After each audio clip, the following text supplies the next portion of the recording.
En raison de la connaissance approfondie du nouveau coronavirus et de l'accumulation d'expériences dans le diagnostic et le traitement, la 5e édition à titre expérimental du plan de diagnostic et de traitement de la pneumonie due au nouveau coronavirus, qui a été publié par le Bureau de la Commission nationale de la santé et l'Administration nationale de la médecine traditionnelle chinoise, a ajouté la catégorie diagnostic clinique à la classification des diagnostics des cas de la province du Roubaix, afin que les patients puissent recevoir un traitement standardisé en fonction des cas confirmés le plus tôt possible et d'améliorer encore le taux de réussite du traitement.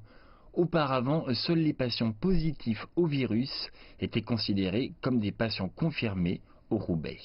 Le principal changement cette fois est d'inclure le diagnostic clinique dans le total des diagnostics confirmés. Deuxièmement, les évolutions des données reflètent l'esprit de la vérité, indiquant que le principe de recevoir tous les patients est mis à exécution. L'inclusion du nombre de cas cliniques dans les statistiques totales des cas confirmés est un changement réaliste. Ce changement aura un impact positif sur l'accélération de l'admission des patients et le renforcement de la prévention et du contrôle de l'épidémie. Dans le même temps, nous devons également voir que le changement des chiffres se reflète principalement dans les nouvelles classifications des patients confirmés et suspects, alors que la quantité totale des données n'a pas augmenté rapidement. En fin de compte, la prévention et la lutte contre l'épidémie sont entrées dans une phase plus critique et il ne doit pas y avoir de relâchement de l'effort.